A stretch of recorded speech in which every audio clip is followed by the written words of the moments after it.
Сайн мэцгаануу та бүхэнд шинэ 7 өдрийн мэндийг хүргэе. Энэ 7 өдрийн лекц бол лекц номер 10 урт хугацаад үргэлжлэлийн бүртгэл. Лекц 11 бас урт хугацаад үргэлжлэлийн бүртгэл байгаа шүү. Бэлтгэсэн багш Төмөнлгэр өвгтөө инх сайхан миний бие магистр Монголын мэргэсэн нэгтлэн бодогч аудитор цолтой багш байна. Лекц номер 10-ын хүрээнд дараах зорилтуудыг бол тавьж байгаа. Бондыг яагаад гаргадаг талаар, бондын төрлийн талаар, хоёр дахь нь бонд гаргалттай холбоотой, дээр нь хөөгийн зардлыг бүртгэх журналын бичлэлтэй холбоотой зүйлийг тайлбарлана. Гурав дахь нь бондыг эргэлтээс гаргах үед журналын бичлэлтийг хэрхэн бичих вэ гэдэг талаар орно гэж. Тэгэхээр бид нар өмнөх лекцэн дээр бол ярьж байсан те. Өртөлбөр гэдгийг бол тодорхойлсон байгаа. Өртөлбөрийг бид нар нэгтлэн бодох бүртгэл дээр төлж барагдуулах хугацаагаар нь богино хугацаад өртөлбөр, урт хугацаад өртөлбөр гэж хоёр ангилна гэсэн байна. Тэгэхээр богино хугацаад өртөлбөрийг лекц номын 9-ээр үзсэн, урт хугацаад өртөлбөрийг лекц 10-11-ээр үзэх болно. Тэгээд богино хугацаад өртөлбөр гэдэг бол 1 жил эсвэл үйл ажиллагааны циклийн аль урт төлөгдөж байгаа өртөлбөр юм аа. Тэгэхээр богино хугацаад өртөлбөрөөс бусад бүх өртөлбөрийг урт хугацаад өртөлбөр гэж ангилнаа гэсэн.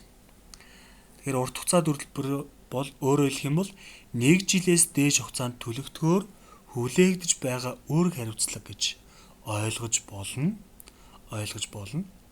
Тэгэхээр урт хугацаад өртөлбөрийн хамгийн том төлөөлөл бол бонд гэдэг. Бонд. Тэгэхээр бонд гэдэг нь өөрөө хөрөнгө оруулагчдаас мөнгө зээлснийг гэрчлэх үнэт цаас. Хөрөнгө оруулагчдаас мөнгө зээлснийг гэрчилж байгаа үнэт цаас юм аа. Тэгээд тухайн компани нэрлсэн үнэ бүхий тодорхой тооны бондыг гаргаснаар нэг зээлдүүлэгч хангаж чадхааргүй их хэмжээний санхүүжилтийг олон тооны хөрөнгө оруулалтын хэсгүүдэд хувааж ингэснээр олон тооны зээлдүүлэгч оролцох боломжийг олгож байдаг.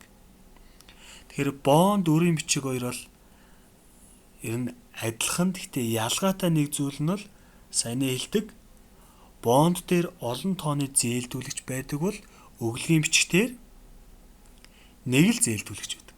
Одоо манай компани банкнд өглөгийн бичиг үзээд тэр банкнаас л мөнгө зээлж байгаа гэсэн. Харин бондыг гаргалаа олон тооны зээлдүүлэгч оролцдог. За тийм ялгаатай. Тэгээ бонд нь өөрөө өглөгийн бичгийн нэг хэлбэр юм аа гэж бас явдаг. Тэгэхээр бонд өөрөө энгийн хувьцаанаас ямар давуу талтай юм бэ гэхээр нэгдүгээрд хувьцаа эзэмшигчийн хяналт гэж зүйл бол байхгүй. Хувьцаа байгаа бол эзэмшигчийн хяналт гэдэг асуудал яригдана. Энэ ямар нэгэн эзэдийн өмчтэй холбоотой хяналт байдаггүй шүү. Хоёрдугаард татврын хэмнэлт үүсдэг. Өөрөөр хэлэх юм бол бонд гаргаснараа бондын хүүгийн зардал төлдөг. Тухайн бондын хүүгийн зардал чи өөрөө татвараас хасагддаг зардал байна. Гуравдугаард нэгж хувьцаа ногдох шиг өндөр байдаг. Нэгж хувьцаа ногдох шиг өндөр байдаг юм аа гэж. Энгийн хувьцааг бодвол бонд эдгээр 3 давуу талтай юм аа гэдгийг бол тодорхойлж хэлж байна. За үргэлжлээд. Тэгээ саяны нөгөө энгийн хувьцаанаас давуу талтай гэсэн маа. За түүнийг энэ жишээгээр харуулж байгаа. Тэгэхээр хувьцаа гаргаж байгаа нөхцөл, бонд гаргаж байгаа нөхцөл. Тэгэхээр хувьцаа гаргаж байгаа үед хүү татврын өмнөх ашиг нь сая 500 мянга байсан. За ингээ хоёр талд адилхан тийм ээ. Тэгээ бонд гаргахад хүүгийн зардал 40 мянга, 400 мянга үүсэж. Тэгэхээр 400 мянга алсангууд татвар төлөхөө өмнөх ашиг нь энэ нөхцөл дээр сая 500, бонд гаргаж байгаа сая 100 болчихж байгаа. Бондын хүүгийн зардал нь татвараас хасагдж гин гэсэн үг тийм үү. За эндээс 30% татвар авлаа. Цэвэр ашиг нь сая 50 мянга, бонд дээр 770 мянга болж. За түүнийг эргэлтэнд байгаа хувьцаа 300 мянгатаа хуваалаа. За бонд гаргаж байгаа үед ингээ хувьцаанд байхгүй учраас хувьцааны тоон цөөхөн байгаа 100 мянга. Тэгээ нэг хувьцаа ногдох шиг тооцоолоход байж байна.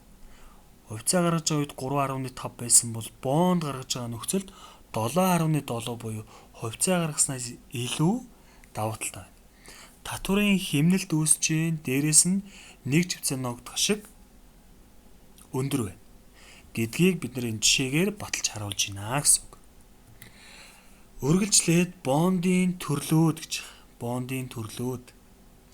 За бондын нэлээд хэдэн төрлүүд бол байдаг. За энд харагдж байгаа төрлүүдээс гадна бас нэмэлтээр төрлүүд байгаа. За түүнийг бас яриавь.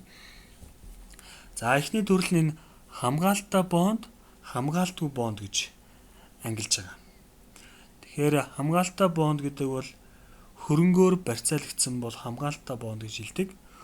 Хөрөнгийн барьцаа байхгүй бол хамгаалтгүй бонд юм а гэж бас хэлдэг. За бас дээрэс